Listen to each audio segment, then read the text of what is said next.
بسم اللہ الرحمن الرحیم رب اشرح لی صدری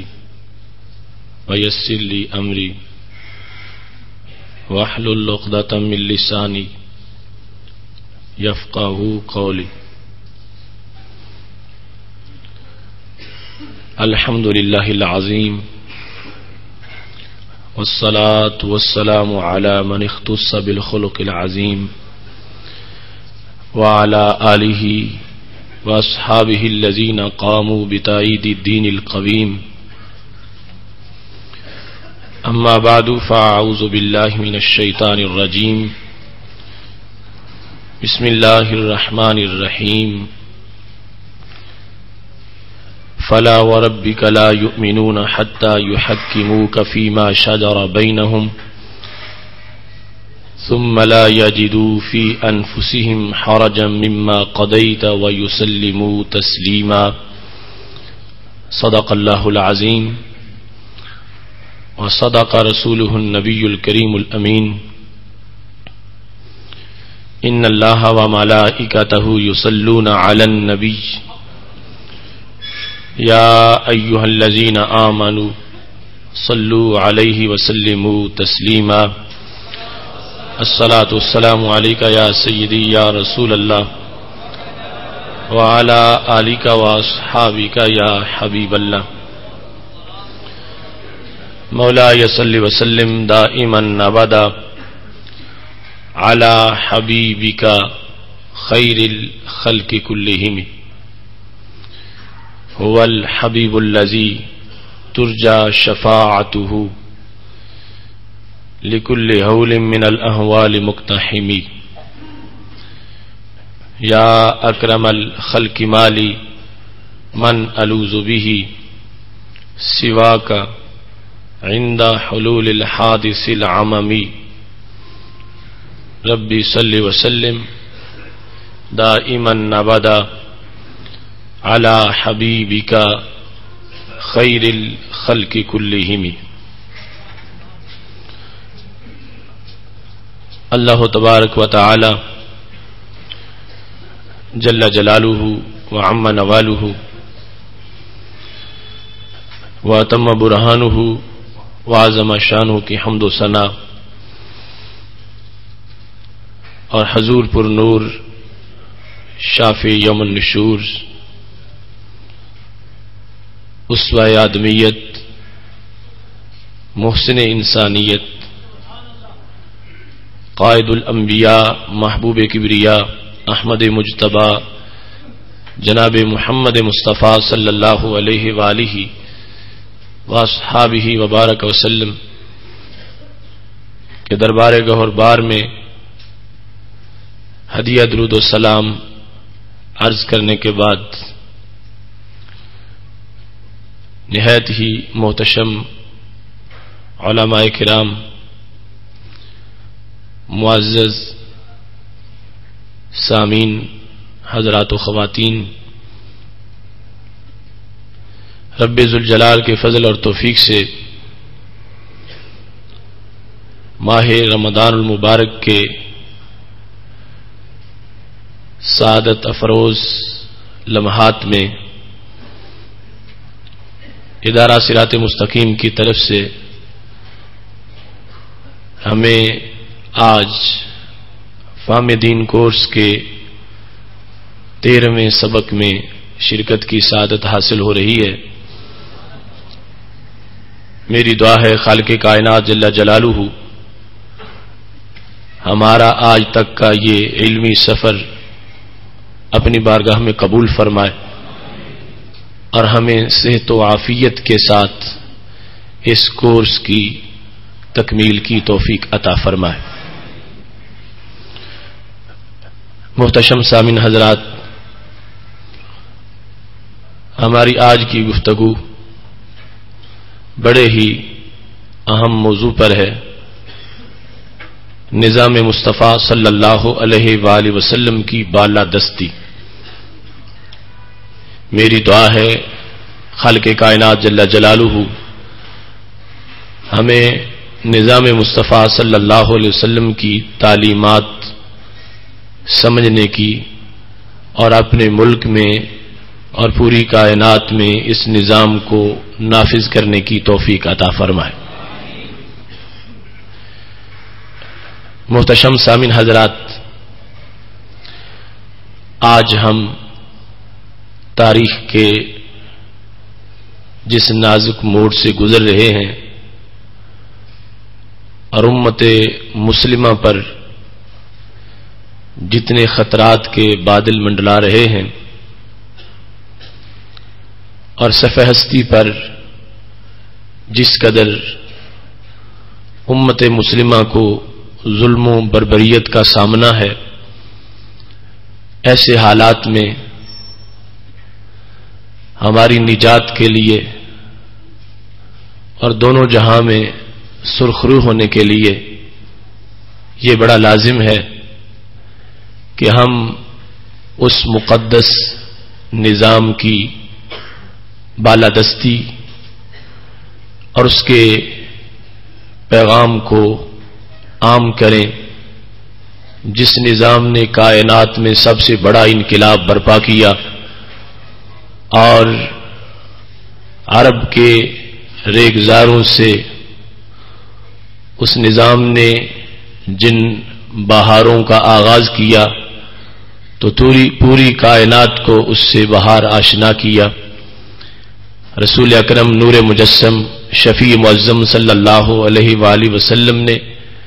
مدینہ شریف کی سلطنت میں جس نظام کو پروان چڑھا کر پوری کائنات کا نظام بنایا، آج واقعی طور پر اگر ہمیں پھر امن و چاہت کی، امن و آشتی کی اور انسانی عظیم اقدار کی رفتوں کی ضرورت ہے تو ہمیں پھر اسی نظام کا سہارا لینا ہوگا جو کہ دنیا میں بھی انسانی زندگی کے بلند معیار کا ضامن ہے اور عقبہ میں بھی انسان کے لیے فردوس کے بالا خانوں کا ضامن ہے۔ قرآن مجید برہان رشید نے بار بار اس نظام کو بیان کیا ہے، پورا قرآن اسی نظام کے بیان کی کتاب ہے۔ رسول اکرم صلی اللہ علیہ وسلم کی احادیث تمام تر اسی کی تشریحات میں موجود ہیں۔ نظام مصطفیٰ صلی اللہ علیہ وآلہ وسلم یہ دین مصطفیٰ صلی اللہ علیہ وسلم کا تقریباً ایک مترادف نام ہے۔ نظام مصطفیٰ صلی اللہ علیہ وسلم کو بھی ہم اسی طرح ہی اس کی تشریح کر سکتے ہیں کہ قانون سماوی سائق لذوی العقول الی الخیر بالذات، کہ نظام مصطفیٰ صلی اللہ علیہ وسلم وہ آسمانی قانون ہے جو کہ انسانوں کی خیر کی طرف رہنمائی کرتا ہے، زندگی کے ہر شعبے کا رہبر ہے، زندگی کے ہر شعبے کا رہنما ہے، اور زندگی کے ہر شعبے میں انسان کی جو حقیقی بہتری ہے، جس کو کبھی انسان خود عقل سے سمجھتا ہے اور کبھی اس کی عقل سے وہ بہتری ماورا ہوتی ہے، اس تمام تر اصلاح کی طرف جو نظام انسان کو چلا کے لے جاتا ہے، اس نظام کو نظام مصطفیٰ صلی اللہ علیہ وسلم سے تعبیر کیا جاتا ہے۔ اگرچہ نظام مصطفیٰ صلی اللہ علیہ وسلم اپنی جامعیت کے لحاظ سے دین کے تمام شعبہ جات پر محیط ہے، عقائد بھی اس میں ہے، اعمال کی تعلیم بھی ہے، معاملات کا بیان بھی ہے، اصلاح نفس، اصلاح باطن اور اصلاح ظاہر تمام تر روشنی اس میں موجود ہے، لیکن بالخصوص نظام مصطفیٰ صلی اللہ علیہ وسلم کا لفظ جب بولا جاتا ہے تو سر فہرست اس کا وہ شعبہ ہمارے سامنے ہوتا ہے کہ جس کا تعلق منہج نبوت کے مطابق نظام سلطنت سے ہے، کہ کائنات میں حکومت کیسے کی جائے، لوگوں کے مسائل کا حل کیسے کیا جائے، دنیا میں امن و آشتی کو کس طرح رائج کیا جائے، اور کس لحاظ سے گورننگ ڈپارٹمنٹ کے اندر اصلاح کی جائے اور لوگوں کے مسائل کو آسانی کے ساتھ حل کر کے ایسا معاشرہ تشکیل دیا جائے کہ جو امن و آشتی کا گہوارہ بھی ہو اور اس کے اندر چلنے پھرنے والے روپ اللہ کو اتنے پیارے لگتے ہوں کہ ان پر فرشتوں کو بھی رشک آتا ہو. اس انداز میں ان کی سیرت جو ہے وہ نکھری ہوئی ہو اور کردار بے غبار ہو کہ جس کی وجہ سے زمین ان کے وجود کو بوجھ نہ سمجھے بلکہ ان کا قدم زمین کے لیے باعث سعادت ہو اور زمین ہر لمحہ ان کے چلتے پھرتے وقت بھی ان کے لیے دعائیں کرتی رہے. نظام مصطفیٰ صلی اللہ علیہ وسلم یہ نظام خدا تعالی ہی ہے. نظام مصطفیٰ صلی اللہ علیہ وسلم اور نظام الہی یہ مترادف اصطلاحیں ہیں اور قرآن و سنت کی تشریحات کے لحاظ سے یہاں پر ہمیں کوئی فرق نظر نہیں آتا. اگرچہ یہ تو ہے کہ پہلی شریعتوں میں جو نظام تھے ان کو نظام الہی تو کہہ سکتے تھے مگر نظام مصطفیٰ صلی اللہ علیہ وسلم نہیں کہہ سکتے تھے چونکہ ابھی وہاں پر مسلسل آگے سلسلہ جاری تھا کہ اس نظام کو مکمل کیا جا رہا تھا اور انسان کی جو طبی عمر ہے اور انسانیت کا جو کلچر ہے اس کے لحاظ سے ابھی سوچ پروان چڑھ رہی تھی. لیکن اب آخری دین جب آ گیا تو اس وقت نظام الہی اور نظام مصطفیٰ صلی اللہ علیہ وسلم یہ دونوں اصطلاحیں ایک ہی نظام کے نام کی حیثیت میں ہیں. یہی نظام شریعت ہے, یہی نظام دین ہے, یہی نظام قرآن ہے, یہی نظام مصطفیٰ صلی اللہ علیہ وسلم اور نظام خدا ہے. اور قرآن مجید برہان رشید نے ان کو یکجا بیان کیا ہے. رب ذوالجلال کا سورہ احزاب میں فرمان ہے آیت نمبر 36 وما كان لمؤمن ولا مؤمنة اذا قضى الله ورسوله امرا ان يكون لهم الخيرة من امرهم کہ کسی مسلمان مرد کے لیے یا عورت کے لیے یہ اختیار نہیں کہ جب ان کے لیے اللہ تعالیٰ فیصلہ کر دے اور اللہ تعالیٰ کے رسول صلی اللہ علیہ وسلم فیصلہ کر دے تو پھر بھی اپنی ہٹ درمی پہ قائم رہے اور اللہ کے فیصلے کو اور اللہ تعالیٰ کے رسول علیہ السلام کے فیصلے کو نہ مانے. اور بھائی یہ کسی مومن مرد یا کسی مومن عورت کی شان نہیں. مومن وہی ہے اور کلمہ پڑھنے کا مطلب ہی یہی ہے کہ ہر فیصلہ اللہ تعالیٰ اور رسول اکرم صلی اللہ علیہ وسلم کی طرف منسوب کیا جائے, ان کی چاہت کے تابع اپنے آپ کو کر دیا جائے. جو وہ فیصلہ کرے اس کو ہی ایمان سمجھتے ہوئے سر تسلیم خم کر کے اس کو مانا جائے, یہ ایمان ہے. اور اس کے بعد جب یہ فیصلہ آ جائے تو اس کے بعد کوئی شخص اپنی طرف سے اپنی رائے پیش نہیں کر سکتا کہ مجھے یہ چیز اچھی لگتی ہے یا فلاں چیز اچھی لگتی ہے اور رب کا فیصلہ فلاں طرح کا آ گیا ہے تو یہ پھر مومن کی شان نہیں کہ وہ تقسیم کرے. اس کے لیے ضروری ہے کہ وہ اللہ تعالیٰ اور رسول اکرم صلی اللہ علیہ وسلم کے فیصلے کے سامنے عقل کو قربان کرتے ہوئے, اگر عقل مانتی ہے پھر بھی مانے, اگر عقل تسلیم نہیں کرتی پھر بھی عقل کو ایمان کے تابع کر کے اس فیصلے کو تسلیم کرے. تو اس آیت کریمہ میں خالق کائنات جل جلالہ نے رسول اکرم صلی اللہ علیہ وسلم کے اسم شریف کو اپنے ساتھ ذکر کیا اور اس انداز میں اذا قضى اللہ ورسولہ کہ فیصلے کی نسبت اپنی طرف بھی کی اور اپنے محبوب علیہ السلام کی طرف بھی کی کہ یہ دونوں میرا فیصلہ وہی ہے جو میرے محبوب علیہ السلام کا ہے اور جو ان کا فیصلہ ہے وہ میرا فیصلہ ہے, جو ان کی حکومت اور نظام ہے وہ میرا نظام ہے. تو خالق کائنات جل جلالہ نے اس انداز میں یہ تشریح ہمارے لیے کر دی کہ ان دو باتوں میں کوئی فرق نہ کیا جائے.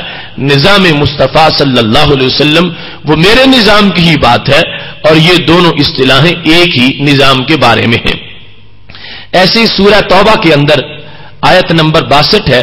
خالق کائنات فرماتا ہے واللہ ورسولہ احق ان یرضوہ, اللہ تعالی اور اللہ تعالی کے رسول صلی اللہ علیہ وسلم کا زیادہ حق ہے کہ لوگ انہیں راضی کریں. اب اس مقام پر بھی خالق کائنات جل جلالہ نے رسول اکرم صلی اللہ علیہ وسلم کی رضا کو اپنی رضا کے ساتھ بیان کر کے نبی علیہ الصلوۃ والسلام کی جو حیثیت ہے شریعت میں اس کو واضح کیا، اور اس انداز میں کہ این یردوہ، آگے ضمیر جمع کی استعمال نہیں کی، واحد کی تثنیہ کی. ویسے تو بظاہر چاہیے تھا این یردوہما، کہ اللہ تعالیٰ اور اللہ تعالیٰ کے رسول صلی اللہ علیہ وسلم کا زیادہ حقدار ہے کہ لوگ ان دونوں کو راضی کریں، لیکن اللہ نے دونوں کی جگہ ضمیر ایک کی بنا دی کہ یہ دونوں رضائیں حقیقت میں ایک ہی رضا ہے، اور دونوں کا معاملہ ایک ہی طرح کا ہے، دونوں کے فیصلے، دونوں کی حکومت، دونوں کے نظام. تو خالق کائنات جل جلالہ نے واحد کی ضمیر استعمال کر کے لوگوں کو متوجہ کیا. ایک تو تم پر یہ بھی لازم ہے کہ تم یہ معیار چھوڑ دو کہ ہم یہ کام کریں تو ہمارا بھائی راضی ہو جائے، ہمارے محلے والے راضی ہو جائے، یا دنیا والے راضی ہو جائے.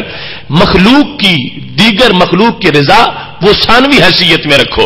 اصل اللہ تعالیٰ کی رضا اور رسول اکرم صلی اللہ علیہ وسلم کی رضا ہے.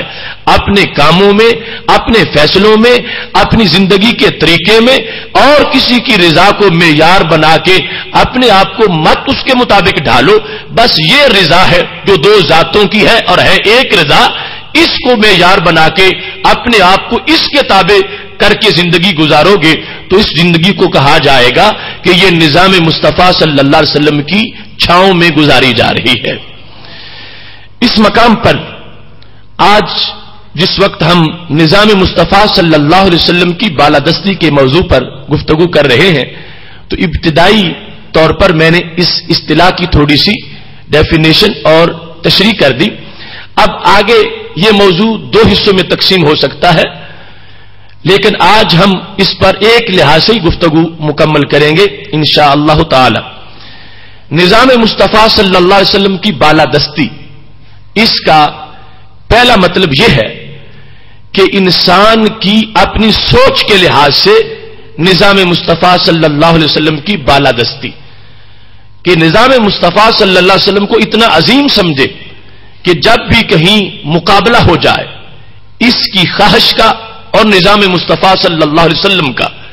تو مومن وہ ہے کہ جو اپنی خواہش کو قدموں تلے دبا دے اور نظام مصطفیٰ صلی اللہ علیہ وسلم کا جھنڈا بلند کر دے.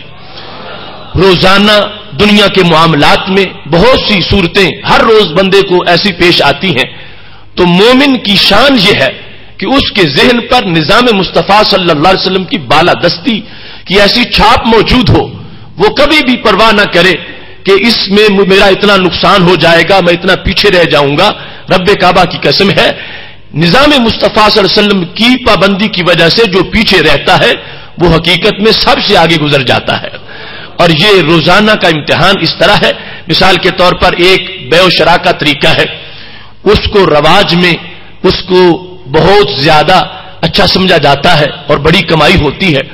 اور دوسری طرف نظام مصطفیٰ صلی اللہ علیہ وسلم نے اس کو سود قرار دیا ہوا ہے،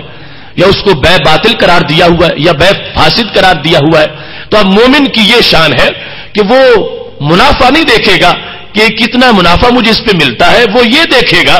کہ نظام مصطفیٰ صلی اللہ علیہ وسلم بھی اس پر راضی ہے یا نہیں. اگر نظام مصطفیٰ صلی اللہ علیہ وسلم ناراض ہے، وہ سارے منافع چھوڑتا ہوا نظام مصطفیٰ صلی اللہ علیہ وسلم کا جھنڈا بلند کر لے گا. ایسے ہی معاشرے کے اندر کچھ تعلقات ہیں، کچھ سوسائٹیز کے ساتھ اس کے روابط ہیں، ایسے بہت سے معاملات ہر وقت بندے کے سامنے موجود ہوتے ہیں. ایک طرف اس کو اختیار کرنے سے بہت چمک ملتی ہے، اور دوسری طرف نظام مصطفیٰ صلی اللہ علیہ وسلم نے پابندی لگا رکھی ہے کہ میرا ماننے والا ادھر نہیں جا سکتا. تو مومن کی شان یہ ہے کہ اس عارضی چمک کو نہیں دیکھے گا، نظام مصطفیٰ صلی اللہ علیہ وسلم کی دائمی چمک کو دیکھتا ہوا جو اس کی خلاف ورزی ہے اس کی طرف خیال بھی نہیں کرے گا، اور سب کچھ چھوڑتا ہوا وہ نظام مصطفیٰ صلی اللہ علیہ وسلم کا علمبردار بن جائے گا. قرآن مجید برہان رشید میں بہت سی آیات اس بارے میں موجود ہیں جو آج ہمارے لیے مشعل راہ کی حیثیت ہے، اور نظام مصطفیٰ صلی اللہ علیہ وسلم کو جس قدر ماننا اور عملاً اس کو اپنی زندگی میں اتارنا لازم ہے، اس کو وہ چیزیں بیان کر رہی ہیں. آج عمومی طور پر جتنے فتنے فساد ہمارے لیے آئے ہوئے ہیں ان میں سے ایک یہ سوچ بھی محض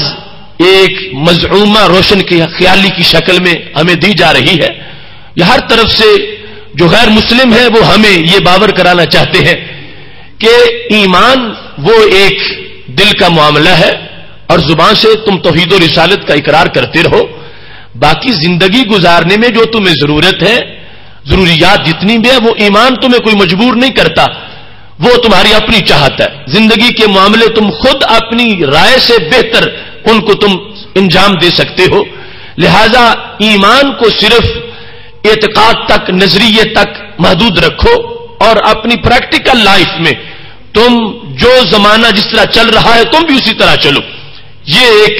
سوچ دی جا رہی ہے آج مسلم امہ کو. تو نظام مصطفیٰ صلی اللہ علیہ وسلم کی بالادستی جو پہلی جہت میں ہے، اس کا مطلب یہ ہے کہ انسان اپنے آپ کو اس بات کا پابند سمجھتا ہے کہ میں نے جو لا الہ الا اللہ محمد الرسول اللہ پڑھا اور میں نے اسلام کو قبول کیا، تو اس اسلام کا تعلق صرف میرے عقیدے کے ساتھ نہیں، اس کا تعلق میری پریکٹیکل لائف کے ساتھ بھی ہے. میرا اسلام خود ایسا نہیں ہو سکتا کہ وہ پرائیویٹ رہے اور میں اپنی زندگی اس سے علیحدہ گزارتا رہوں. اس بالادستی کو ماننے کا مطلب یہ ہے کہ اس مومن کو عملاً یہ ثابت کرنا پڑے گا کہ میں نے جو کلمہ پڑھا ہے پوری زندگی اس کے سائے تلے گزاروں گا. میرا کلمہ میری زندگی کے جس شعبے پر راضی ہوگا میں وہ شعبہ اپنی معیشت کے لیے اختیار کروں گا، اور میرا دین جس طرح اس معیشت کو چلانے کی مجھے تعلیم دیتا ہے اس کے مطابق میں اپنی زندگی کا کاروبار کروں گا. اگر اسلام میرے کسی معاہدے پر ناراض ہے، میرے کسی کاروبار پر ناراض ہے، میری زندگی کی کسی مصروفیت پر میرا دین اگر ناراض ہے، تو مومن کی یہ شان ہوگی کہ وہ کہے گا میں دین کو ناراض نہیں کر سکتا. دنیا اگر ناراض ہوتی ہے تو ہو جائے، میں اگر اپنی اقتصادی حالت میں کہیں پیچھے رہ جاتا ہوں تو رہ جاؤں، لیکن میرے کلمے کا یہ تقاضا ہے کہ یہ کلمہ میرے ایمان کا بھی امام ہے اور میری دنیا کا بھی امام ہے، میرے کاروبار کا بھی امام ہے. اس کو اسلام میں نظام مصطفیٰ صلی اللہ علیہ وسلم کی بالادستی سے تعبیر کیا جاتا ہے، اور یہ مومن کی حقیقی شان ہے جس کی بنیاد پر اس کو اپنے ایمان کی لذت محسوس ہوتی ہے. دوسری جہت کی بالادستی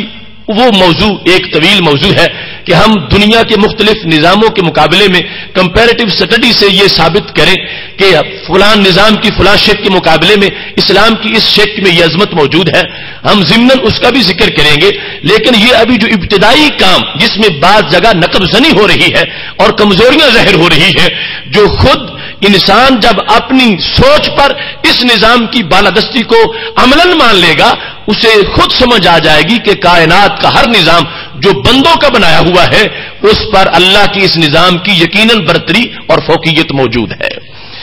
قرآن مجید برہان رشید میں رب ذوالجلال کا فرمان ہے، سورہ نساء آیت نمبر 65، فرمایا فلا وربک لا یؤمنون حتی یحکموک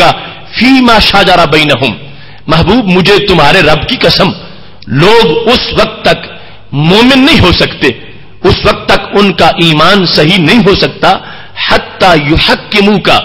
یہاں تک کہ وہ تجھے اپنا حاکم تسلیم نہ کر لیں. تمہاری حکومت کو، تمہارے فیصلے کو جب تک وہ تسلیم نہ کر لیں، فیما شجر بینہم، ان جھگڑوں میں جو ان کے اندر موجود ہے. یعنی جب ایک اختلاف آ گیا اور جھگڑا ہو گیا کہ یہ کام کرنا ہے یا نہیں کرنا، یا آپس میں کسی معاملے کے اندر جھگڑا ہو گیا، ایک اس کا حل اسلام میں ہے اور دوسرا اس کا حل سوشلزم میں ہے، تو فرمایا مومن اس وقت تک کوئی نہیں ہو سکے گا جب تک اس کے اسلامی حل کو اپنے دین کا حصہ نہیں سمجھے گا. رسول اکرم نور مجسم شفیع معظم صلی اللہ علیہ وسلم کی ذات کو رب ذوالجلال نے آپ کی حاکمیت کو اس انداز میں واضح کر دیا کہ جس طرح تمہیں رسول ماننا کلمہ گو کے لیے لازم ہے کہ اس وقت تک وہ مومن نہیں ہو سکتا جب تک تمہیں رسول تسلیم نہ کرے، فرمایا ایسے ہی اس پر یہ لازم ہے حتی یحکموک، جب تک تجھے حاکم نہ مان لے اس وقت تک بھی مومن نہیں ہو سکتا. مومن وہ ہوگا جو تمہاری حکومت کو، تمہارے نظام کو، تمہارے فیصلے کو تسلیم کرے گا، اس کو ایمان ملے گا. فیما شجر بینہم، ان جھگڑوں میں جو ان کے آپس میں ہوتے ہیں. ثم لا یجدوا فی انفسہم حرجا مما قضیت، فرمایا پہلے ماننا اور اس کے بعد یہ بھی دھیان رکھنا کہ کوئی فیصلہ بظاہر کسی کے خلاف ہو گیا ہے لیکن وہ فیصلہ شریعت کا فیصلہ ہے, اس میں بندے کا نقصان ہوا ہے, تو نظام مصطفیٰ صلی اللہ علیہ وسلم کی بالادستی کو ماننے کا مطلب یہ ہے, اللہ فرماتا ہے ثم لا یجدوا فی انفسہم حرجا, اس فیصلے کے بعد ذہن میں خیال ہی نہیں آنا چاہیے کہ یہ نقصان میرا اسلام نے کر دیا ہے اور یہ نقصان میرا نظام مصطفیٰ صلی اللہ علیہ وسلم نے کر دیا ہے. اگر میں مومن نہ ہوتا تو میں اس کو تسلیم کر لیتا, میرا اتنا فائدہ ہو جاتا. فیصلے کے بعد جو تھوڑا سا بھی دل میں ملال رکھے یا اس کے بارے میں کوئی رکاوٹ موجود ہو, اسلام اس بندے کو بھی پسند نہیں کرتا. فرمایا وَيُسَلِّمُوا تَسْلِيمًا, اسی کو ہم مومن قرار دیں گے جو رسول اکرم صلی اللہ علیہ وسلم کے حکم کو, آپ کی حاکمیت کو اور آپ کے نظام کو جان سے مان لے اور دل سے تسلیم کر لے. اس کو بظاہر جتنا خسارہ بھی نظر آ رہا ہو وہ ایک لمحہ بھی اس خسارے کو خسارہ نہ سمجھے بلکہ اس کو اللہ کی رحمت کا نظارہ سمجھے اور اس بنیاد پر اس نظام کو مانتا ہوا وہ اپنی زندگی کے شب و روز کو بسر کرتا رہے. رسول اکرم نور مجسم شفیع معظم صلی اللہ علیہ وسلم کے اس نظام کی بالادستی کے بہت سے واقعات قرآن مجید میں موجود ہیں. خالق کائنات جل جلالہ کا اسی سورہ نساء میں فرمان ہے, آیت نمبر 60, الم تر الی الذین یزعمون انہم آمنوا بما انزل الیک وما انزل من قبلک, کیا آپ نے دیکھا ان لوگوں کو کہ جو دعویٰ یہ کرتے ہیں کہ ہم ایمان لے آئے قرآن مجید پر اور ایمان لے آئے پہلی کتابوں پر, یہ دعویٰ ان کا ہے کہ ہم قرآن کو مانتے ہیں اور قرآن پر ہمارا ایمان ہے اور پہلی کتابوں کو بھی مانتے ہیں. اب قرآن پر جب ایمان ہے تو مطلب کیا ہوا, توحید پر بھی ایمان ہے, رسالت پر بھی ایمان ہے, فرشتوں پر بھی ایمان ہے اور پہلے رسولوں پر بھی ایمان ہے, بعد الموت پر بھی ایمان ہے. تو ایمان تو سارا جو ایمان کے شعبات ہیں وہ سارے سامنے آ گئے. اس کے بعد خالق کائنات فرماتا یریدون ان یتحاکموا الی الطاغوت, ایمان لانے کے بعد وہ چاہتے یہ ہیں کہ ہم نظام طاغوت کا مانیں گے, کلمہ اسلام کا پڑھیں گے اور نظام ہم طاغوت کا مانیں گے. یریدون ان یتحاکموا الی الطاغوت, وہ چاہتے ہیں کہ ہم فیصلے طاغوت سے کروائیں گے. ہمارے معاملات کی اور جھگڑوں کی صورت میں جو اصل اتھارٹی ہوگی وہ طاغوت کی ہوگی. ہم اللہ کو سجدہ بھی کریں گے, نبی علیہ السلام کی رسالت کو بھی مانیں گے, آخرت پر یقین بھی رکھیں گے, لیکن ان یتحاکموا الی الطاغوت, حکومت جو ہے وہ طاغوت کی ہونی چاہیے اور نظام طاغوت کا ہونا چاہیے. جس وقت ان لوگوں کی یہ صورتحال سامنے آئی, خالق کائنات فرماتا وقد امروا ان یکفروا بہ, حالانکہ ان کو ایمان کی جب دعوت دی گئی تھی تو اس دعوت کا یہ حصہ تھا کہ تم نے طاغوت کو جھٹلانا ہے, تم نے اسلام کے سوا جو نظام ہے ان کا تم نے انکار کرنا ہے. اس توحید کو ماننے کا تقاضا ہی یہ ہے کہ حکم اللہ کا مانا جائے اور حکم رسول اللہ علیہ السلام کا مانا جائے. اب بھی جو قرآن پر ایمان لا کے دعویٰ یہ کرتا ہے کہ میں ایماندار ہوں, میں نے کلمہ پڑھ لیا ہے, لیکن حکومت جو ہے وہ میں اور کسی کی مانوں گا, طاغوت کی مان لوں گا, خالق کائنات جل جلالہ اس کے ایمان کو مسترد کر رہا ہے. اور رب کائنات فرماتا ہے کہ اس مقام پر یرید الشیطان ان یضلہم ضلالا بعیدا, جن لوگوں نے یہ تقسیم بنا رکھی ہے کہ اسلام ایک عقیدہ ہے اور پریکٹیکل لائف ہم خود اپنی سوچ کے مطابق گزاریں گے, اللہ فرماتا ہے ان لوگوں کو شیطان نے گمراہ کر دیا ہے, یہ شیطان کے پنجے کے اسیر ہو گئے ہیں اور شیطان نے ان کو گرفتار کر لیا ہے. میرا وہی بندہ مومن ہوگا. رب ذوالجلال کا قرآن اعلان کر رہا ہے کہ جو ایمان لا کر پھر ہمیشہ کے لیے اس بات پر پابند ہو جائے گا کہ میرے فیصلے سارے اللہ کی طرف سے ہیں اور رسول اکرم صلی اللہ علیہ وسلم کی طرف سے ہے, میں کسی اور فیصلے کو تسلیم نہیں کرتا. ان ذوات کا جو فیصلہ قرآن و سنت کی شکل میں اور اس کی تشریح جو فقہ ہے اس کی شکل میں موجود ہے, یہ جو فیصلہ آئے گا اس کے مقابلے میں سر تسلیم خم کر دوں گا اور اس کے مقابلے میں کسی نظام کی بات نہیں مانوں گا. ایک طرف نظام مصطفیٰ صلی اللہ علیہ وسلم کے نزدیک ایک تجارت کی حیثیت ہے کہ اس کو حرام قرار دے دیا, دوسری طرف آج کی دنیاوی جو اقتصادی نظام ہے انہوں نے اس کو سر فہرست ہائی لائٹ کر کے رکھا ہوا ہے. تو مومن کی یہ شان یہ ہے کہ وہ طاغوت کے پاس نہیں جائے گا، وہ خالق کائنات کی رحمت سے فیصلہ کروائے گا. اور اس بنیاد پر اس پر یہ لازم کر دیا گیا ہے کہ وہ طاغوت کو مسترد کر دے. اور اگر اس نے یہ تقسیم بنا لی کہ دین کا معاملہ جو ہے اس کا تعلق سجدوں کے ساتھ ہے یا روزے کے ساتھ ہے یا نماز کے ساتھ ہے، دین کا بازاروں کے ساتھ کیا تعلق ہے اور لین دین کے معاملات کے ساتھ کیا تعلق ہے اور ہماری بیع و شراء کے ساتھ کیا تعلق ہے اور ہمارے حلال و حرام کے ساتھ کیا تعلق ہے، یہ اگر کسی نے سوچ بنا لی تو خالق کائنات فرماتا ہے یرید الشیطان ان یضلہم ضلالا بعیدا. ایسے لوگ معمولی سی گمراہی میں نہیں، بہت بڑی گمراہی میں پھنس چکے ہیں اور شیطان نے ان کو گمراہ کر دیا ہے. نظام مصطفیٰ صلی اللہ علیہ وسلم کو ماننے کا مطلب یہ ہے کہ کلمے کے لحاظ سے بھی اس کو مانا جائے گا اور نظام زندگی کے ہر شعبے میں بھی اس کی برتری کو عملاً تسلیم کیا جائے گا. یہ آیت کریمہ اس وقت نازل ہوئی تھی کہ جس وقت ایک منافق کا اور ایک یہودی کا جھگڑا ہو گیا تھا. ابن کثیر جلد نمبر 1 صفحہ نمبر 531 پر یہ حدیث شریف موجود ہے اور اس کے علاوہ درجنوں کتب حدیث میں بھی ہے. جب جھگڑا ہو گیا تو اب جھگڑا ایک دنیاوی معاملے کا تھا، اس کا تعلق براہ راست نماز روزے کے ساتھ نہیں تھا. جس وقت ایسا جھگڑا ہوا تو یہودی یہ کہنے لگا بینی و بینک محمد صلی اللہ علیہ وسلم کہ تو کلمہ گو ہے، میرا اور تیرا فیصلہ حضرت محمد مصطفیٰ صلی اللہ علیہ وسلم کریں گے. لیکن وہ منافق کہنے لگا بینی و بینک کعب بن اشرف، میرا اور تیرا فیصلہ کعب بن اشرف کرے گا. کعب بن اشرف جو بہت بڑا موذی انسان تھا، جس کو صحابہ کرام علیہم رضوان نے واصل جہنم کیا، وہ یہودی تو رسول اکرم صلی اللہ علیہ وسلم کا نام لے رہا ہے اور یہ جو بظاہر کلمہ گو ہے یہ کہتا ہے کہ میں اس سے فیصلہ کرواؤں گا. اب جب یہ صورتحال سامنے آئی تو خالق کائنات نے یہ آیت نازل کر دی کہ یہ جو اس طرح کا کلمہ پڑھتا ہے ہم اس کے کلمے کا اعتبار نہیں کرتے. اس کا سجدہ کیسا سجدہ ہے کہ جو ہمارے نبی علیہ السلام کی حکم کو ہی تسلیم نہیں کرتا اور حکومت اور فیصلے کہیں اور سے کرواتا ہے. تو اس بنیاد پر قرآن و سنت کو چھوڑ کر، قرآن و سنت سے مراد قرآن و سنت کی تشریحات جو فقہ حنفی کی شکل میں یا فقہ اسلامی میں موجود ہے، قرآن و سنت ہی کی وضاحتیں ہیں. قرآن و سنت کو چھوڑ کر کسی اور نظام کی طرف چلے جانا یہ طاغوت کی طرف جانا ہے، طاغوت کو مان لینا ہے اور طاغوت کو تسلیم کر لینا ہے. خالق کائنات جل جلالہ نے لازم کر دیا ہے کہ نظام مصطفیٰ صلی اللہ علیہ وسلم کی بالادستی کا تقاضا یہ ہے کہ تم اپنے دنیاوی معاملات میں بھی کسی اور طرف نہیں دیکھ سکتے، تم ادھر ہی دیکھو گے اور یہی نظام تمہاری کمی پوری کرے گا اور یہی نظام تمہاری ہر موڑ پہ رہنمائی کرے گا. اور اتنا بہترین نظام ہے، بچے کی ولادت سے پہلے سے لے کر اس کے قبر میں چلے جانے کے بعد تک بھی اپنے راہی کی رہنمائی کرتا رہے گا. اس بنیاد پر خالق کائنات جل جلالہ کا یہ فرمان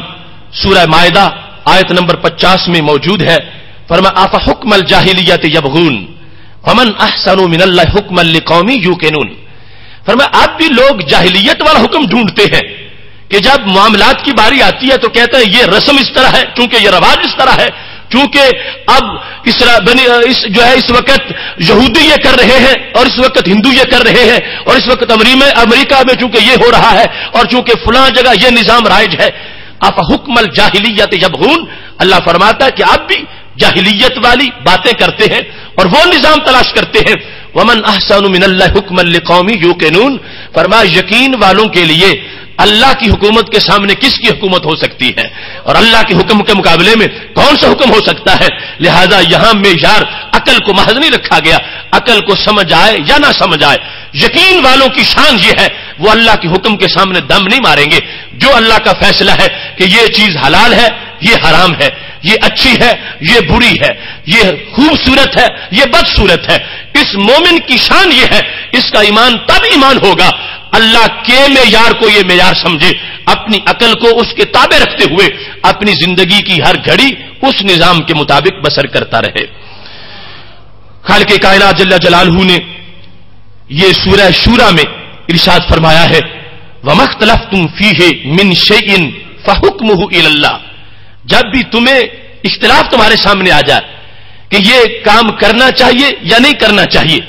تم اپنے طور پر سوچ رہے ہو، ذہن میں کچھ دلائل آتے ہیں کرنے کے اور کچھ آتے ہیں نہ کرنے کے، اپنی سوچ کے مطابق فرمایا ابھی تمہارا فیصلہ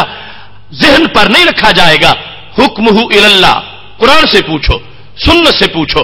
اگر قرآن و سنت راضی ہے تو پھر فیصلہ کر لو، پھر اس کے مطابق جو بھی مسئلہ سامنے آ گیا اس کو پیش نظر رکھو اور اس کو مقدم رکھو. کہیں بھی قرآن و سنت کو ناراض کر کے فیشن کو راضی کرتے ہوئے یا زمانے کو راضی کرتے ہوئے اپنی زندگی کے کسی کاروبار کا، کسی دھندے کا اور کسی مصروفیت کا فیصلہ نہ کرو، اس واسطے کہ ہماری دنیا کو شریعت نے دین بنا دیا ہے. جن کی دنیا محض دنیا ہے وہ دھکے کھاتے پھرے، خود سوچتے پھرے. ہماری دنیا پر تو دین کا جھنڈا لہرا رہا ہے، لہذا جب دین نے ہمیں سب کچھ دے دیا ہے ہمیں خود اپنی چاہتے اکٹھی کرنے کی کوئی ضرورت نہیں ہے. جو اللہ اور رسول علیہ السلام کی چاہت ہے اس کے مطابق زندگی گزارنے کا نام مومن کی زندگی ہے.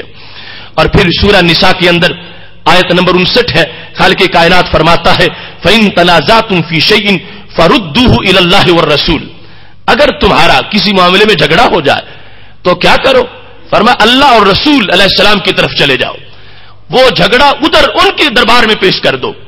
اور وہ دربار قرآن و سنت کا دربار ہے جو براہ راست بندہ اللہ تعالیٰ سے بات ہی نہیں کر سکتا. مطلب یہ ہے کہ قرآن و سنت کے فیصلے کے تابع ہو جاؤ، اور جو قرآن و سنت نے حل پیش کیا ہے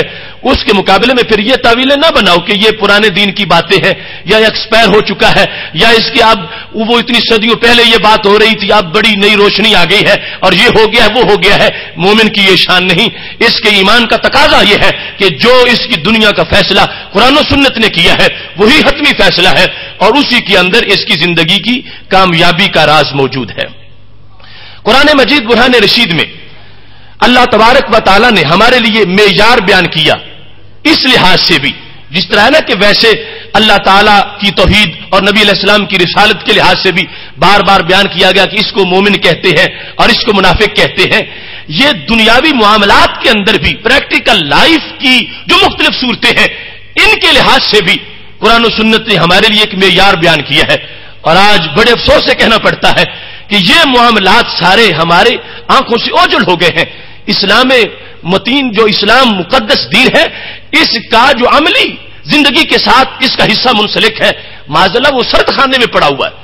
آج ہماری دکانوں پر جو بیع و شراء کے معاہدے چل رہے ہیں اور جو تجارت کے قانون ہیں ان میں بہت کم ہے جو شریعت کی طرف دیکھتا ہو. صرف یہ دیکھا جاتا ہے کہ کمائی کس طریقے میں زیادہ ہوتی ہے اس کی طرف لوگ متوجہ ہو جاتے ہیں. اور یہاں تک کہ آج ہمارے عدالتوں میں جو فیصلے ہو رہے ہیں اور تھانے کچہری میں جو قانون چل رہا ہے کوئی قرآن و سنت سے پوچھنے کی وہ زحمت ہی گوار نہیں کرتا، انگریز کے قانون پر ناچا جا رہا ہے. تو یہ کتنی بڑی زیادتی ہے ہمارے دین کے ساتھ. یہ دین صرف مسجد و منبر و محراب کا دین نہیں، اس کا تعلق جوانوں کی جوانیوں کے ساتھ بھی ہے اور نیل کے پانیوں کے ساتھ بھی ہے. یہ میدانوں کا بھی دین ہے اور یہ ایمانداروں کی زندگی کے جو باطنی اسرار ہیں ان کے ساتھ بھی اس کا تعلق ہے. تمام جہتوں کے ساتھ جب انسان اپنے دین کے ساتھ منسلک ہوگا تو اس کے دین کو شرعی طور پر دین کہا جا سکے گا.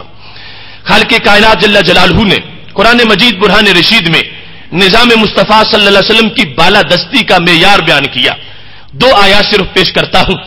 سورہ نساء کی آیت نمبر 61 ہے، اس میں منافق کا طرز عمل بیان کیا گیا. مشرکین تو ویسے ہی آئے نہیں اس دین کے نیچے، لیکن کلمہ گو ہو کے پھر جو یہ کہے کہ یہ میری پرسنل لائف ہے اور یہ اسلام ہے، میں کلمہ پڑھوں گا باقی میں خود آخر عاقل بالغ ہوں، میں سوچ سکتا ہوں.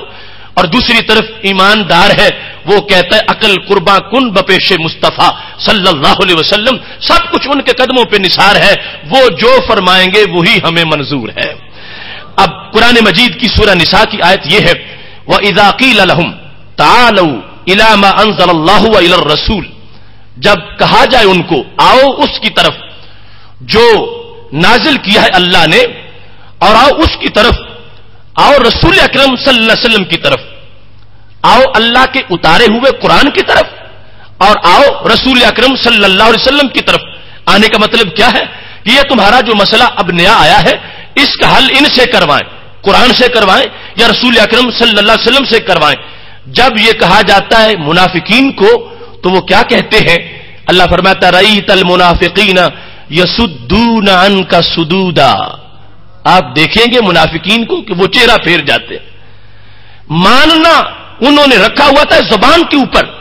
کلمہ سرکار کا پڑھنے کا مطلب ہی یہ ہے کہ آپ کی حکومت کو تسلیم کیا جائے، لیکن جو منافق ہے اس کی یہ صورتحال بیان کی جا رہی ہے کہ پہلے نعرے لگا رہا تھا کہ مانتا ہوں، کلمہ پڑھتا ہوں، کلمہ گو ہوں، توحید مانتا ہوں، رسالت مانتا ہوں، باس بعد الموت مانتا ہوں، سب کچھ مانتا ہوں، لیکن جب کہا کہ مانتے ہو تو پھر زندگی بھی انہی کے مطابق گزارنا پڑے گی، یہ تمہارا جو مسئلہ ہے اس کا حل جو نبی علیہ السلام بیان کریں گے وہ تمہیں ماننا پڑے گا، اور جس طرح یہ تمہیں بازار میں دیکھنا چاہتے ہیں تمہیں اس انداز میں دکان پہ بیٹھنا پڑے گا۔ تو اللہ فرماتا رأیت المنافقین یصدون عنک صدودا،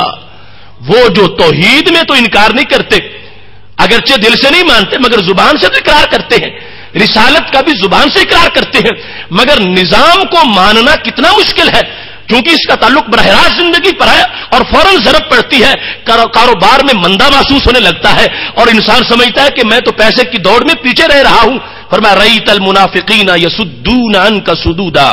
آپ دیکھیں گے کہ وہ تو منافقین بگوڑے ہو کے بھاگ رہے ہیں، دوسری طرف منہ کر کے چل پڑے ہیں اور اس بات پر آ ہی نہیں رہے کہ جو ان کا حکم ہوگا وہ ہم تسلیم کریں گے۔ یہ ہے نظام مصطفیٰ صلی اللہ علیہ وسلم کی بالا تری کے لحاظ سے منافق کا کردار۔ اور مومن کی شان کیا ہے؟ سورہ النور کی آیت نمبر 51 ہے، رب ذوالجلال فرماتا ہے انما کان قول المؤمنین اذا دعوا الی اللہ ورسولہ لیحکم بینہم ان یقولوا سمعنا واطعنا۔ فرمایا مومنوں کی شان یہ ہے کہ جب ان کو بلایا جائے اللہ تعالیٰ کی طرف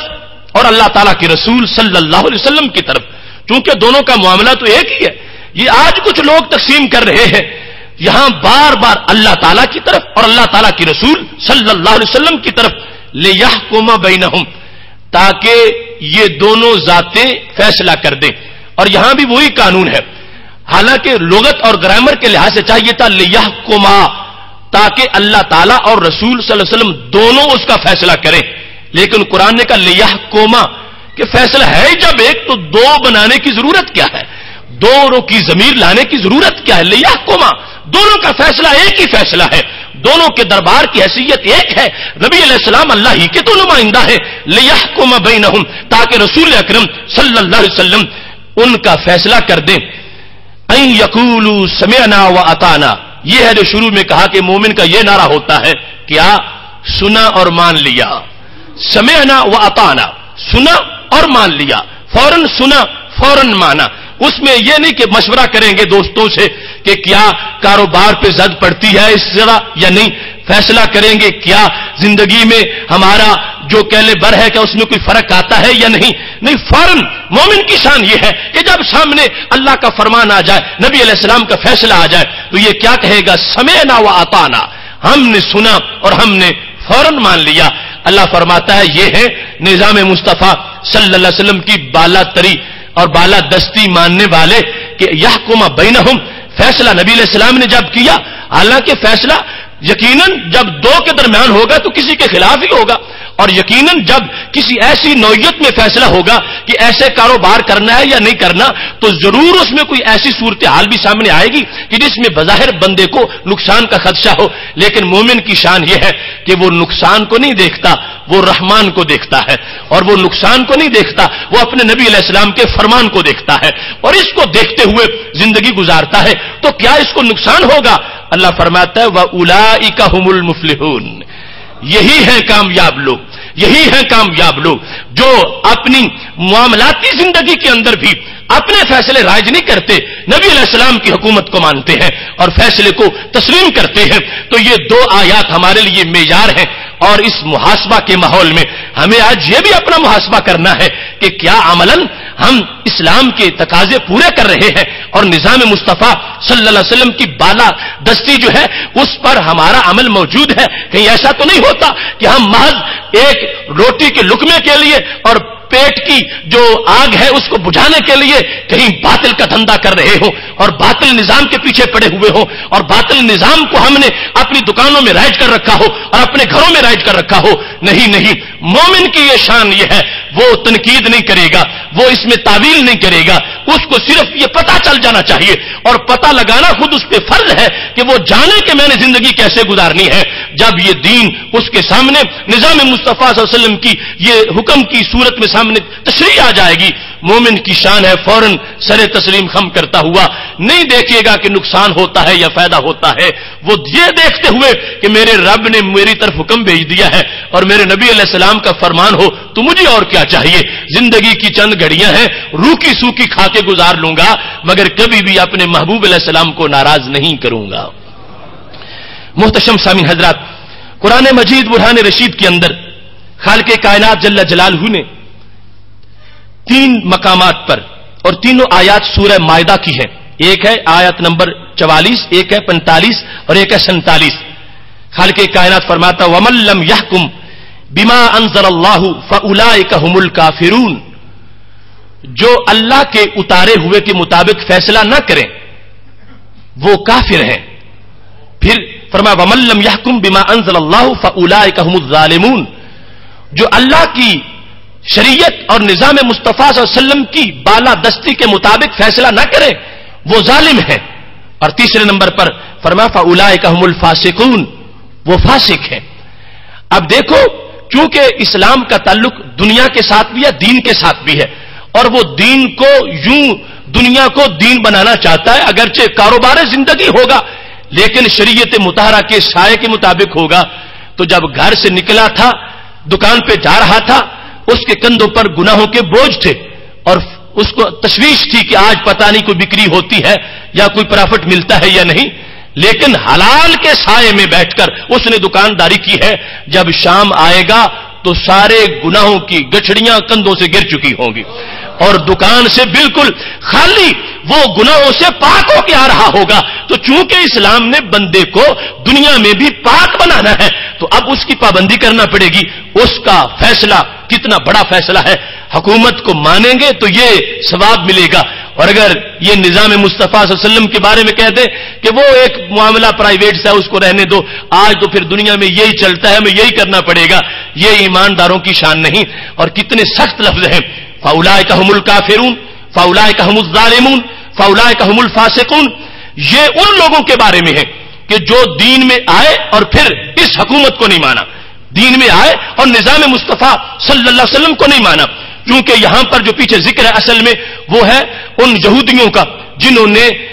یہ جو زنا کی سزا ہے رجم، کہ جو شادی شدہ زنا کرے تو اس کو سنسار کیا جائے، اس کو اپنی کتاب سے چھپانے کی کوشش کی کہ ہم صرف چہرہ سیاہ کر دیں گے، اس کو گدھے پر بٹھا دیں گے۔ تو خالق کائنات نے فرمایا میں تمہارے ایسے دین کو نہیں دیکھوں گا کہ جس میں تم سجدے تو مجھے کرو مگر میری حدود کو تم نہ مانو۔ بل لم يحكم بما انزل الله فاولئك هم الكافرون، اگر تم نے میری حدود کے نظام کو چھوڑ دیا اور ان باتوں کو تم نے پس پش ڈال دیا تو تم نے کیا میری توحید کو مانا؟ میری توحید کے ماننے کا تعلق یہ ہے کہ حکومت بھی میری مانی جائے، حکومت اور چودراہٹ تم کسی اور کی رکھو اور اس چودراہٹ کے تحت اپنے فیصلے کرو اور کلمہ میرا پڑھو۔ فرمایا ایسا نہیں ہے۔ اب یہاں بظاہر الفاظ میں بڑا فرق ہے، کافر ہونا یہ بہت بڑا خسارہ ہے، اور ایک جگہ فرمایا جو بما انزل اللہ کے مطابق حکومت نہیں کرتا، فیصلہ نہیں کرتا اور حکم وصول نہیں کرتا وہ کافر ہے، اور دوسرے مقام پر فرما دیا وہ ظالم ہے اور پھر فاسق ہے۔ تو ان آیات میں بظاہر اختلاف محسوس ہوتا ہے۔ کافر ہونا تو بہت زیادہ خسارہ ہے، وہ تو جہنمی بن گیا، دائمی جہنمی بن گیا، اور جو ظالم ہے یا فاسق ہے، ظالم عام درجے کا، اس کے بارے میں ہے کہ سزا ملے گی گناہ کی پھر جنت میں آ جائے گا۔ تو ان آیات کا مطلب کیا ہوا؟ حضرت اکرمہ رضی اللہ تعالیٰ عنہ معنی بیان کرتے ہیں من لم يحكم بما انزل اللہ جاہدا فقد کفر، کہ اللہ کے حکم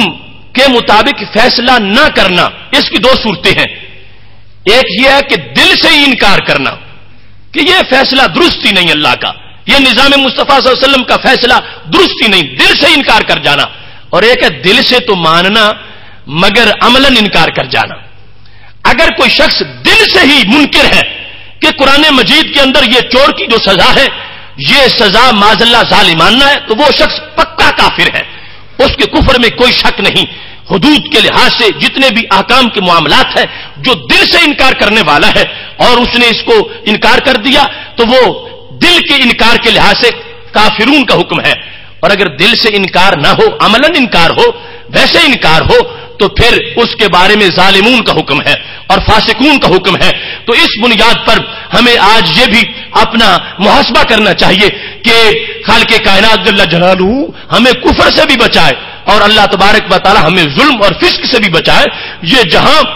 سجدے کرنا، نمازیں پڑھنا، روزے رکھنا، یہ سارے معاملات اللہ نے ہمارے لیے لازم کر رکھے ہیں، وہاں اس نے ہم پر اس بات کو بھی لازم کر دیا کہ ہم اپنے معاملات اس کی حکم کے تابع رکھیں. بلکہ یہ معاملات اتنا لازم ہے،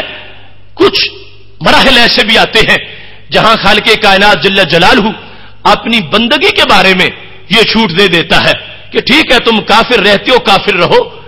اگر تم نے کلمہ نہیں پڑھا تو ہم جبرن تمہیں مومن نہیں کہیں گے. اگر اللہ چاہے تو کسی کی کیا مجال ہے کہ دل سے کلمہ نہ نکلے، لیکن وہ چاہتا ہے کہ اپنی چاہت کے مطابق تم دین کو قبول کرو. اب جس وقت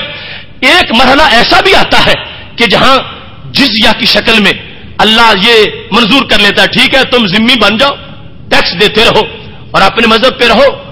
اب اس کا مطلب دوسرے لفظوں میں کیا ہوا کہ وہ ذمہ ہے،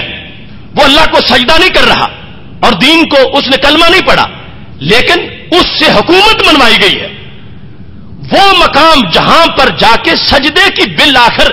اس کافر کی حیثیت سے چھوٹ آ گئی کہ ٹھیک ہے تم دین نہیں مانتے نہ مانو، مگر حکومت تمہیں ہماری ماننا پڑے گی. حکومت اللہ کی ماننا اتنا لازم امر ہے کہ خالق کائنات جل جلالہ نے حضرت عیسیٰ علیہ السلام کی آمد تک جب وہ قرب قیامت میں آئیں گے اس وقت جزیہ قبول نہیں کیا جائے گا، یا اسلام یا پھر قتل، یہ فیصلہ ہوگا. لیکن آج ایک شخص اگر مسلم حکومت اس جگہ پہ قبضہ کر لیتی ہے تو اس کافر نے اگر کلمہ نہیں پڑھا تو اس نے حکومت کو مان لیا، ٹھیک ہے میں ٹیکس دوں گا، میں عاجز بن کے رہوں گا، میں کر کے نہیں چلوں گا، اس کو ذمہ قرار دے دیا جائے گا. تو اب اس کے خون کو تحفظ دے دیا گیا اور یہاں تک کہ نبی علیہ السلام نے فرما دیا جس نے اس کو مارا قیامت کے دن اس کا کیس اللہ کے دربار میں میں لڑوں گا.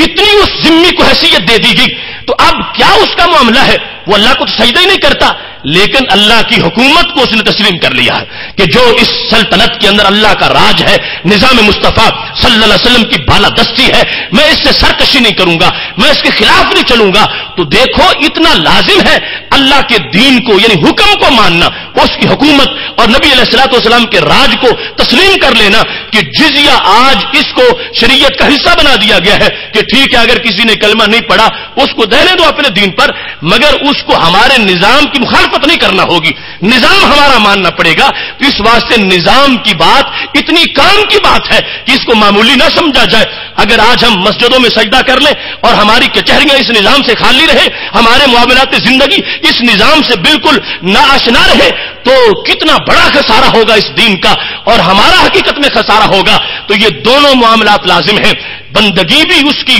بہت لازم ہے اور سجدہ کرنا، روزہ رکھنا، اور اس کی جو حکومت ہے وہ جو چاہتا ہے کہ کسی اور کی نہ چلے میری چلے، یہ میرے بندے ہیں، ان کی گردنوں پر میرا راج ہو، میری حکومت ہو، یہ مانے میری حکومت کو. یہ خالق کائنات جل جلالہ کے نظام کی بالادستی کا وہ معیار ہے کہ جس پر بڑی توجہ کی ضرورت ہے. آج یعنی انسان ایک جو ہے وہ بے رحمی کا شکار ہوتا جا رہا ہے اور شتر بے مہار کی طرح اس کو سمجھتا کہ شاید بہت سے تو وہ باغی ہیں جو نماز اور روزے کی طرف آتے ہی نہیں، اور جو نماز اور روزے کی طرف آ چکے ہیں ان میں سے کچھ کو بھول لگی ہوئی ہے کہ شاید یہ ہم نے دین کا معاملہ مکمل کر لیا. دین کی شعبہ جات کی حکومت کا تقاضا یہ ہے کہ وہ صوفی، وہ سالک، وہ تہجد گزار جو تہجد تو پڑھتا ہے مگر نظام مصطفیٰ صلی اللہ علیہ وسلم کی بالا دستی کے لحاظ سے اس کا کوئی کردار نہیں یا اس کے مخالفت میں چل نکلتا ہے، اور نبی علیہ السلام کے فیصلہ جو بیع و شراء کے بارے میں ہے، نظام زندگی کے بارے میں ہے، اگر اس کو ترک کر دیتا ہے تو اس کو اس کا بڑا شدید خمیازہ بھگتنا پڑے گا. دین متی کو ماننے کا نام یہ ہے کہ عمل، معاملات، عقیدہ ہر لحاظ سے نبی علیہ الصلوۃ والسلام کے فیصلے کو تسلیم کر لیا جائے. اس سلسلہ میں بڑی عجیب بات بخاری شریف میں ہے. جس وقت رسول اکرم صلی اللہ علیہ وسلم نے مدینہ شریف سے دنیا کے مختلف ممالک کے بادشاہوں کو خطوط لکھے تھے تو ان میں ایک خط ہرقل کو بھی لکھا گیا تھا. اس خط کی عبارت یہ تھی: بسم اللہ الرحمن الرحیم من محمد عبد اللہ ورسولہ الی ہرقل عظیم الروم. کہ یہ خط محمد صلی اللہ علیہ وسلم جو اللہ کے بندے ہیں اور رسول ہیں ان کی طرف سے عظیم روم کے نام ہے. اور آگے اس میں عبارت لکھ دی، دعوت اسلام دے دی. اب اس کے شروع میں جو اس وقت رائج تھا لقب، وہ تھا ملک روم. عظیم روم اس کو کوئی نہیں کہتا تھا، ملک روم کہا جاتا تھا. ملک بسرا، ملک بحرین، ملک روم، روم کا مالک، روم کا بادشاہ، روم کی سلطنت کا فرما روا، ملک روم یہ اصطلاح تھی. مگر رسول اکرم صلی اللہ علیہ وسلم نے اس کو ملک روم کہہ کے خط نہیں لکھا. یہاں تک کہ ہرقل کے بھائی کو اتنا غصہ آیا کہ اس نے خط پھاڑنے کی کوشش کی کہ دیکھو انہوں نے خط میں تمہارا لقب ہی صحیح نہیں لکھا، ملک تمہیں مان ہی نہیں رہے، ملک لکھ ہی رہے. اور ہرقل نے وہ خط پکڑ لیا اور اس کو پڑھا. اب اس مقام پر محدثین نے بحث کی ہے کہ آخر وجہ کیا تھی کہ رسول اکرم صلی اللہ علیہ وسلم نے ملک کیوں نہیں کہا. حالانکہ تبلیغ کا ایک یہ طریقہ بھی ہے کہ نرمی برتی جائے. تو نرمی کا مطلب یہ تھا کہ جس لقب سے وہ خوش ہوتا ہے وہ لکھا جائے کہ وہ بات کو سنے تو صحیح. تو رسول اکرم صلی اللہ علیہ وسلم نے ملک نہیں لکھا. تمام محدثین اور شارحین بخاری نے اس کا جواب دیا کہ ٹھیک ہے تبلیغ میں نرمی تو ضرور چاہیے، لیکن ایسی نرمی بھی نہیں چاہیے کہ جس نرمی کی وجہ سے اصل دین ہی بدل جائے. رسول اکرم صلی اللہ علیہ وسلم نے دونوں معاملات سامنے رکھے ہیں. ملک نہیں لکھا اور نرمی کرتے ہوئے عظیم لکھ دیا ہے. عظیم روم. عظیم روم کا مطلب کیا ہے کہ روم کے لوگ جس کی تعظیم کرتے ہیں، روم کے لوگوں نے جس کو اپنا بڑا بنایا ہوا ہے، میں اس کو خط لکھ رہا ہوں. اور ملک روم کا مطلب بنتا ہے روم کی زمین کا مالک. حضرت علامہ بدر الدین عینی رحمۃ اللہ علیہ نے بخاری شریف کی شرح عمدۃ القاری کے اندر جلد نمبر 1 صفحہ نمبر 159 پر اس کا جواب لکھا. اور ایسے ہی ارشاد الساری میں اور ایسے ہی فتح الباری کے اندر یہ جوابات موجود ہیں. کیوں نہیں لکھا اس کو ملک روم؟ کہتے لأنه معزول عن الحکم بحکم دین الاسلام، کہ اسلام نے آ کر اس کو حکومت سے معزول کر دیا تھا. اسلام کے آ جانے کے بعد صرف وہی ملک کہلائے گا جس کو اسلام ملک بنائے گا، اور اسلام جس کو ملک نہیں بنائے گا وہ حقدار نہیں کہ اس کو زمین کا مالک کہا جائے. زمین اللہ کی ہے اور اللہ تعالیٰ کے رسول علیہ السلام کی ہے. واضح طور پر سرکار کے لفظ ہیں وَاعْلَمُوا أَنَّ الْأَرْضَ لِلَّهِ وَرَسُولِهِ، لوگوں جان لو یہ زمین میرے اللہ کی ہے اور میری ہے، اس پر میرا راج چلے گا اور ہم کسی کو ملک تسلیم نہیں کرتے. ہم ان کا کلمہ پڑھنے والے ہیں جنہوں نے ایک سپر پاور جو بظاہر اس وقت تھی اس کے بادشاہ کو ملک لکھنے سے انکار کر دیا تھا کہ میں خود اس کو ملک مان جاؤں تو پھر پیچھے رہ کیا جائے گا. ملک نہیں لکھا اس واسطے کہ وہ معزول ہے، اس کا تختہ اسلام نے الٹ دیا ہے. اسلام اس کو مانتا ہی نہیں ہے. زمین اللہ کی ہے، غیر مسلم اس کا مالک کیسے ہو سکتا ہے، اس کا حکمران کیسے ہو سکتا ہے، اس کا بادشاہ کیسے ہو سکتا ہے. فرمایا ہم نرمی برتیں گے، یہ لکھ دیتے ہیں عظیم روم، مگر ملک نہیں لکھیں گے اس واسطے کہ اسلام کے ہوتے ہوئے کسی کی حکومت نہیں چلتی. اب دیکھو کتنا معاملہ بگڑ گیا. آج ہم غیر مسلموں کے ساتھ، غیر مسلم حکومتوں کے ساتھ جو ہمارے رویے چل رہے ہیں اور جتنا ہم ان کے زیر دام آ چکے ہیں، کس قدر دین متی ہم سے ناراض ہو گیا ہوگا. اس انداز میں دعوت دی ہے میرے محبوب علیہ السلام نے، اسلموا تسلموا، اسلام مان لو تو بچ جاؤ گے ورنہ ہم تمہاری گردن اتاریں گے.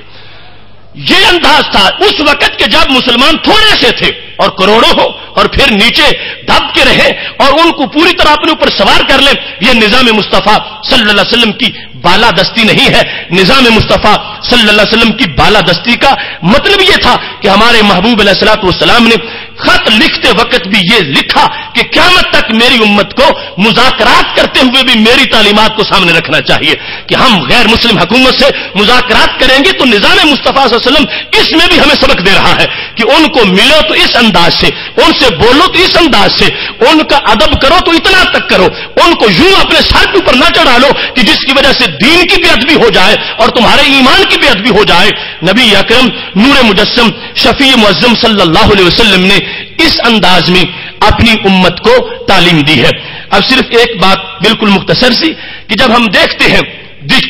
دیگر نظاموں کے لحاظ سے اس کی بالادستی کیا ہے. آج